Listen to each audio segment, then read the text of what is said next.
అందరికీ నమస్కారం. నేను మీ ప్రతాప్. అందరూ ఎలా ఉన్నారు? ఈరోజు మనం ఒక కొత్త రెసిపీతో వచ్చేసాం ముందుకి. ఇప్పుడు క్రిస్మస్ కదా, క్రిస్మస్ కోసం మనము క్రిస్మస్ కేక్ రెడీ చేస్తాము.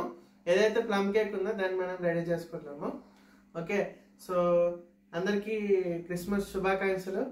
సో ఈ క్రిస్మస్కి మీరు మీ ఫ్యామిలీతో అందరూ హ్యాపీగా టైం స్పెండ్ చేయాలని, ఇంకా ఎన్నో క్రిస్మస్లు ఇలా జరుపుకోవాలని కోరుకుంటున్నాను. సో రెసిపీలోకి వెళ్ళిపోదాము. సో ఫస్ట్ మనము ప్లమ్ కేక్ అనగానే నట్స్ అవి తీసుకుంటాము. సో నేను ప్రజెంట్ అయితే ఎక్కువ ఏం వాడతలేదు. ఈ 3 types of nuts, dry fruits అనేది యూజ్ చేస్తున్నాను. ఆల్మండ్స్, కిస్మిస్, కాజు. సో ఈ 3 నాకు వచ్చేసి ఈచ్ ప్యాకెట్ 10 రూపీస్ పడింది. మీరే కిరాణా కొట్లోనైనా ఇలాంటివి దొరికేస్తాయి మనకి సింపుల్గా. ఈ 3 వచ్చేసి నేను ఆరెంజ్ జ్యూస్, మీరు టెట్రా ప్యాక్ ఆరెంజ్ అని వాడచ్చు. నేనైతే పల్పి ఆరెంజ్ వాడుతున్నా. కొంచెం ఆరెంజ్ది పల్ప్ కూడా వస్తుంది కదా దీంట్లో అయితే. సో మీరే ఇష్టము, టెట్రా ప్యాక్ ఆరెంజ్ అని వాడండి. ఆరెంజ్ జ్యూస్ డైరెక్ట్గా వాడితే అప్పుడప్పుడు స్వీట్నెస్ చేదు వస్తుంది. సో దాన్ని బేస్ చేసుకొని మీరు డైరెక్ట్ ఇట్లా రెడీమేడ్ది వాడితే బెటర్. ఇప్పుడు నేను ఇందాక తీసుకున్న డ్రై ఫ్రూట్స్ అన్నీ చాప్ చేసుకున్నాను. సో ఆరెంజ్ జ్యూస్ ఏదైతే ఉందో అది హాఫ్ బాటిల్ మొత్తం యూజ్ చేస్తున్నాను. సో ఇది ఇట్లా ఒక మినిమం ఒక 2 అవర్స్ సోక్ చేసి ఉంచాలి. సో ఏదైతే ఫ్లేవర్ ఉందో అది కొంచెం ఆరెంజ్ ఫ్లేవరు. దీంట్లో ఇంకా మనము చెర్రీస్, నట్స్, ఇంకా మనకు నచ్చిన నట్స్, బెర్రీస్ లాంటివి, ఇంకా ఖర్జూరము, ఇంకా నారింజ తొక్కలు, ఇవన్నీ కూడా వేయచ్చు. సో ప్రజెంట్ అయితే నేను ఇది పక్కన పెట్టేస్తున్నాను ఒక 2 అవర్స్ సోకింగ్కి. ఇప్పుడు నేను స్టవ్ మీద ఒక గిన్నె పెట్టుకున్నాను. దీనికి ఒక కప్పు షుగర్ తీసుకున్నా. ఈ షుగర్ మొత్తము దీంట్లో యాడ్ చేసేస్తాను. వాటర్ ఏమి వేయట్లేదు. లాస్ట్లో ఇంత ఒక 2 స్పూన్లు షుగర్ వదిలేస్తున్నా. దీన్ని మనం పౌడర్ చేద్దాము. దీన్ని మాత్రం ఏదైతే షుగర్ వేసామో ఇది మనం క్యారమెల్ చేద్దాము.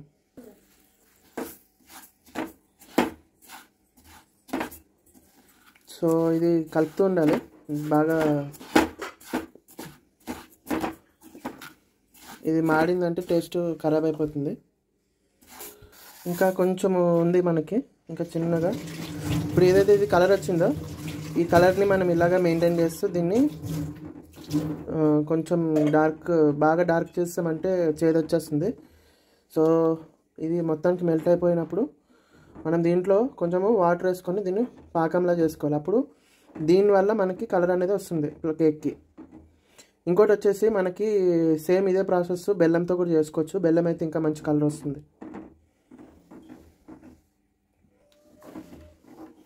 సో ఇప్పుడు చూస్తున్నారు కదా మొత్తం మెల్ట్ అయిపోయింది. సో దీంట్లో ఇప్పుడు నేను కొంచెం వాటర్ వేస్తున్నాను. వాటర్ వేసేటప్పుడు చాలా జాగ్రత్తగా ఉండాలి. మీద పడిందంటే మనకి అది చాలా డేంజర్.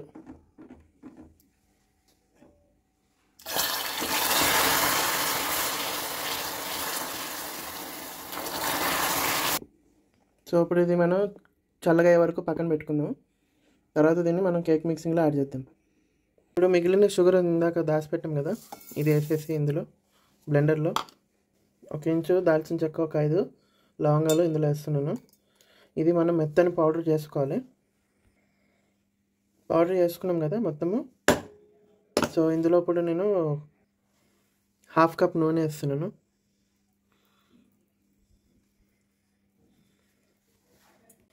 దీంట్లోనే ఒక గుడ్డు పలగొట్టి వేసేస్తున్నాను. సో ఇది ఎగ్ వేస్తున్నాను కదా, ఇది ఎగ్ వేయడం ఏంటంటే ఇది కొంచెం సాఫ్ట్నెస్ కోసం. ఒకవేళ ఎగ్ వద్దనుకున్న వాళ్ళు ఎవరైనా ఉంటే వాళ్ళు ఇక్కడ ఒక 4 స్పూన్లు పాలు వేయచ్చు. మొత్తం మన మిక్స్ ఏదైతే ఉందో మొత్తం మంచిగా కలిసిపోయింది. షుగరు, లవంగం, దాల్చిన చెక్క, ఎగ్, ఇంకా ఆయిల్. ఇది పక్కన పెట్టేసుకుందాం. ఇప్పుడు ఒక బౌల్ తీసుకొని మన మైదా ఒక కప్పు వేసుకుందాము. ఒక 1/2 టీ స్పూన్ ఏదైతే ఉందో సాల్ట్ వేస్తున్నాను. 1/2 teaspoon baking soda, 1 teaspoon baking powder. ఇందాక వరకు చేసుకున్న ప్రతి ఒకటిగా మనం ఇందులో వేసుకొని కలుపుకుంటూ ఉందాం. ఫస్ట్ చల్లగైన క్యారమెల్ ఏదైతే ఉందో అది యాడ్ చేసుకుందాం. ఇది కట్ అండ్ ఫోల్డ్ మెథడ్లో మనము మిక్స్ చేసుకుందాం.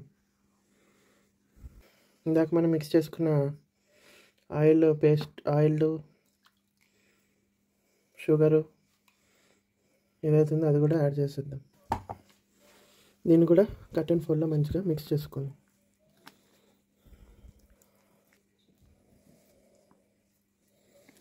ఇప్పుడు మనం ఏదైతే నట్స్ ఉన్నాయో నట్స్, ఆరెంజ్ జ్యూస్ కూడా కలిపేద్దాం.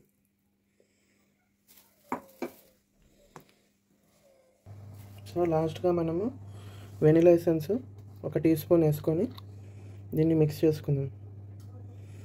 దీనికి మీరు డైరెక్ట్ ప్లమ్ కేక్ ఎసెన్స్ కూడా వేయచ్చు. ఒకవేళ మీకు రమ్ ఎసెన్స్ దొరికితే అది తీసుకోండి, అదైతే ఇంకా చాలా బాగుంటుంది. సో ఇది ప్రాపర్గా మొత్తం మంచిగా మిక్స్ అయ్యే వరకు కొంచెం కట్ అండ్ ఫోల్డ్ మెథడ్లో మంచిగా మిక్స్ చేసుకోండి. ఇప్పుడు మనం బేకింగ్ టిన్ తీసుకుందాము. దీంట్లో బటర్ అయితే బటర్, ఆయిల్ అయితే ఆయిల్. నేనైతే ఆయిల్ తీసుకున్నా కొంచెము, ఏం లేదు జస్ట్ బటర్ పేపర్ అప్లై చేయట్లేదు నేను. సో ఆయిల్ దీనికి మంచిగా ప్యాన్కి ఫుల్ అప్లై చేయొచ్చు. సేమ్ ఇలాగే మీరు బటర్ కూడా చేయొచ్చు. ప్యాన్కి మొత్తం కింద ఈ సైడ్స్లో మంచిగా అప్లై చేసి దీంట్లో కొంచెం మైదా వేసుకొని దీన్ని మనం మొత్తం స్ప్రెడ్ చేసుకోవాలి.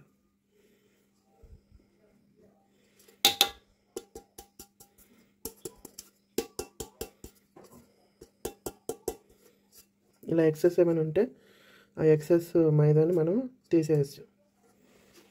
సో మన ప్యాన్ ఇప్పుడు బేకింగ్కి రెడీగా ఉంది. మనం ఏదైతే మిక్చర్ చేసుకున్నామో అది ఇప్పుడు మనం ప్యాన్లో బేకింగ్ టిన్లో వేసుకుందాము.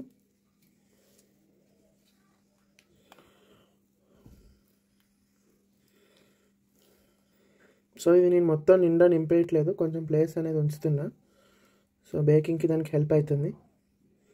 మీరు ఇప్పుడు ఈ టైంలో కావాలనుకుంటే ఇంకా నట్స్ అవి పైన డెకరేట్ చేయడానికి వేసుకోవచ్చు, నేను వేయట్లేదు. సో ఇది మనం ప్రీ హీటెడ్ ఓవెన్లో హీట్ చేయొచ్చు. ఇది ఓవెన్లో పెట్టే ముందు దీన్ని ఒకసారి ట్యాప్ చేయాలి ఒక 2-3 టైమ్స్.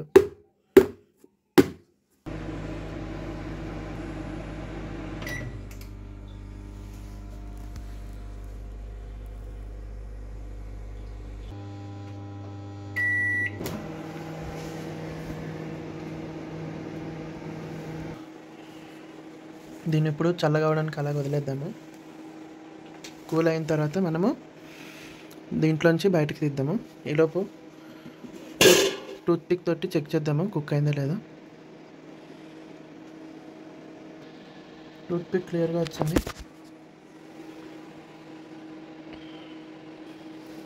చల్లగా అయ్యే వరకు వదిలేద్దాం. ఈ వీడియో కనుక మీకు నచ్చినట్లయితే లైక్ చేయండి, షేర్ చేయండి, సబ్స్క్రైబ్ చేయండి. నా ఛానల్ని మీరు సపోర్ట్ చేసినట్టు అంటారు. మీ ఫ్రెండ్స్కి షేర్ చేయండి బాగా.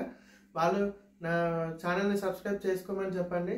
సో నాకు సపోర్ట్ చేసినట్టు ఉంటారు. మళ్ళీ మీ ముందుకు మరొక అద్భుతమైన రెసిపీతో మళ్ళీ నేను వచ్చేస్తాను. అంతవరకు వేచేయండి. Thank you.